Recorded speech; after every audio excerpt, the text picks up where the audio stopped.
I stared at my belongings scattered across the front lawn, the morning dew soaking into my books, clothes, and photo albums. My stepfather, Marcus, stood on the porch with his arms crossed, looking smug in his expensive suit. "Your mother's been gone for 6 months," he announced. "Time for you to move on, Emma. This is my house now." My name is Emma Sullivan, and at 26, I was watching the man my mother married 3 years ago trying to throw me out of my childhood home. The home my mother had spent 20 years paying off while raising me alone. "You can't do this, Marcus," I said, trying to keep my voice steady. "Mom wouldn't want." "What your mother wanted doesn't matter anymore," he cut me off. "The deed's in my name now. I've got plans for this place, and they don't include you living here rent-free." I bent down to pick up a sodden photo album, my heart aching as I saw water damage on pictures of Mom and me at my college graduation. Marcus had thrown everything out carelessly, not bothering to protect any of it from the morning moisture. "I have until the end of the month," I said. "That's what you agreed to at the funeral." He laughed, the sound harsh in the quiet morning air. "Plans change. I've got contractors coming tomorrow to start renovations. You need to be gone by tonight."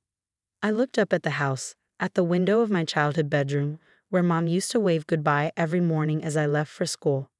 The rose bushes she lovingly tended still bloomed beneath it, seemingly oblivious to how much had changed. "At least let me pack properly," I pleaded. "Some of these things are irreplaceable." "Should have thought of that when I told you last week to start moving," he replied. "Not my fault you didn't take me seriously." But he hadn't told me anything last week. I'd been at work, putting in extra hours at the architectural firm where I'd recently been promoted, the promotion Mom never got to see. My phone buzzed in my pocket. It was Sandra, Mom's best friend, responding to my panicked text from earlier. "Stay calm," her message read. "Remember what your mother told you before she passed. Check your email. Sent you something important."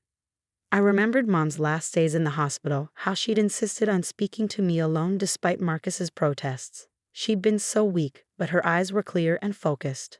"Emma, sweetheart," she'd whispered. "There are papers. Sandra has copies. Don't tell Marcus. Promise me you'll talk to Sandra if anything happens." I promised, confused but trusting her judgment. Then she'd slipped away 2 days later, leaving me alone with a stepfather who quickly shown his true colors. "You have 1 hour to get what you can carry," Marcus announced, checking his expensive watch. "Anything left goes in the dumpster I'm having delivered." I walked to my car, hands shaking as I opened my laptop. There in my inbox was Sandra's email, sent 10 minutes ago. Attached were scanned documents, legal papers I'd never seen before. My eyes widened as I read. Mom hadn't been as naive as Marcus assumed. She'd set up a living trust 2 years ago, long before her diagnosis.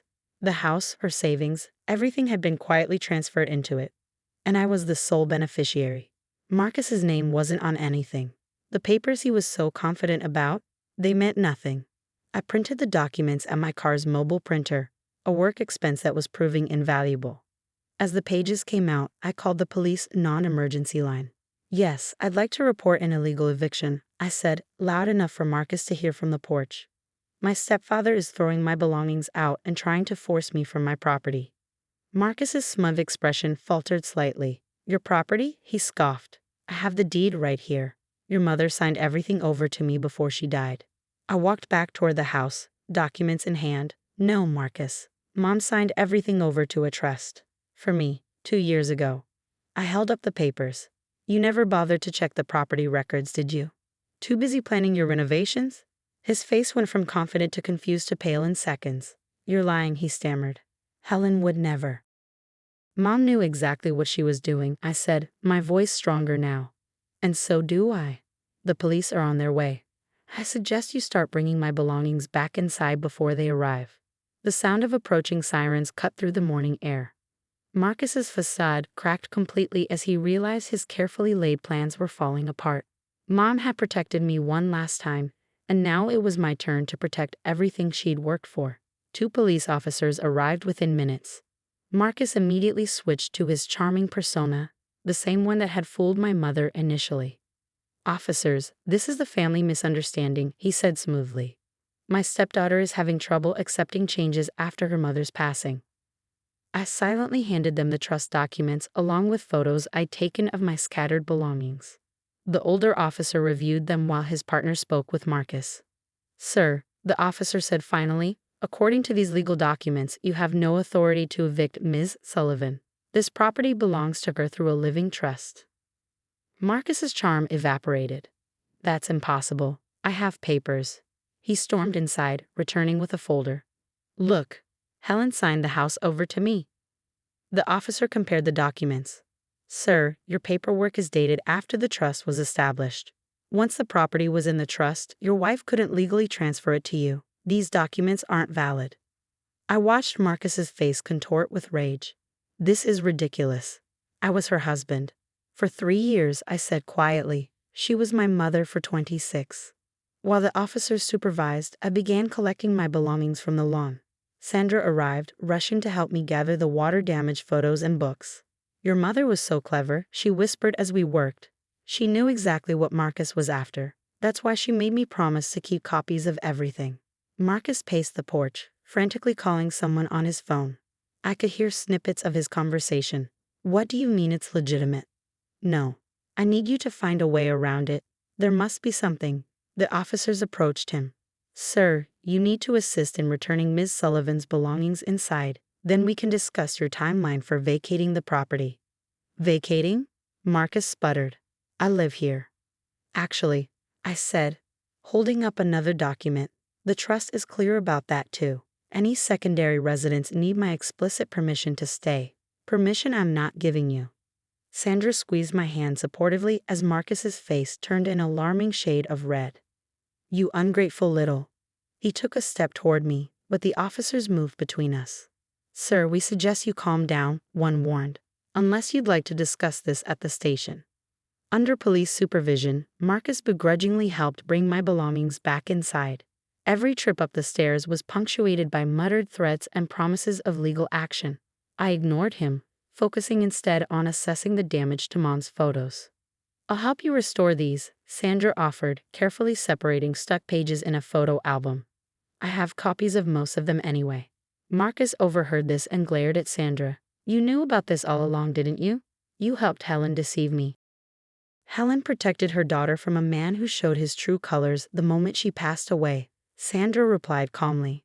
I'd say she made the right choice. Once everything was back inside, the officers gave Marcus 1 hour to pack his essential belongings. They would return later to supervise him removing the rest of his things. As Marcus stormed around upstairs, slamming drawers and cursing, I sat in Mom's favorite armchair, running my fingers over its worn fabric. The chair he wanted to throw away because it didn't match his vision for renovations. Sandra brought me tea in Mom's old flowered mug. You know this isn't over, right? He'll try to fight it. I nodded, taking the sip. Let him try. Mom made sure everything was legally airtight.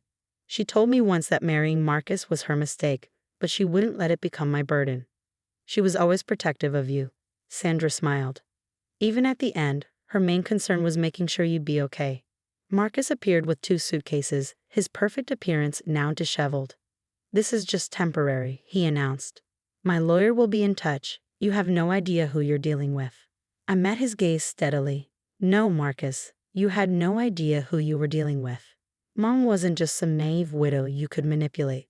And I'm not just some inconvenient stepdaughter you can throw away. He stormed out, the door slamming behind him. Through the window, I watched him load his luxury car, the one he bought using Mom's insurance money. Good riddance, Sandra muttered.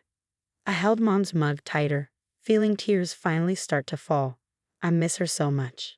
Sandra hugged me. She's still protecting you, sweetheart. And now it's your turn to protect everything she built. The sound of Marcus's car fading away felt like the end of a nightmare. But I knew Sandra was right. This wasn't over yet. At least now I was fighting from a position of strength, backed by Mom's love and foresight. I took another sip of tea, already planning my next steps. Marcus wanted a fight? Fine. He was about to learn what happened when you underestimated both mother and daughter. 3 weeks later, I sat across from Marcus and his lawyer in a mediation room. He filed a lawsuit, claiming Mom had been unduly influenced when she created the trust. My client was Helen Sullivan's husband, his lawyer argued. She clearly intended for him to inherit her estate. This trust was created without his knowledge, which suggests coercion. My lawyer, a sharp-eyed woman named Patricia whom Mom had actually recommended in one of her final notes, smiled thinly. We have video documentation of Mrs. Sullivan creating this trust, fully explaining her reasons and demonstrating her mental clarity. She placed a laptop on the table and played the video. Mom appeared on screen, looking healthy and determined. This was before her diagnosis. I'm recording this to explain my decisions regarding my estate. Mom's voice filled the room. I'm creating this trust for my daughter, Emma, after observing my husband, Marcus's behavior regarding our finances. Marcus shifted uncomfortably as Mom detailed his attempts to access her accounts, his questions about property values, and his suggestions that she simplify her assets by putting everything in his name. While I hope I'm wrong about his intentions, Mom continued, I've worked too hard building this legacy for my daughter to risk it being diverted or sold for quick profit. The video continued, showing Mom reviewing and signing each document with her lawyer present. Marcus's face grew increasingly pale. We also have documentation, Patricia added, of Mr. Thompson's recent attempts to secure loans against the property, loans he had no authority to pursue but attempted anyway. Marcus's lawyer looked uncomfortable. My client was unaware. We have more? I interrupted, pulling out a folder. Bank statements showing transfers from Mom's account to yours while she was in the hospital. Care to explain those, Marcus? He exploded, mask finally cracking completely. She was my wife. Everything she had should have been mine. You're nothing but a spoiled brat who. I think we're done here, Patricia cut in smoothly. Unless your client would like to explain these financial discrepancies to the fraud division? The mediation ended quickly after that. Outside the room, Marcus grabbed my arm. You bitch, he hissed. You have no idea what you're doing.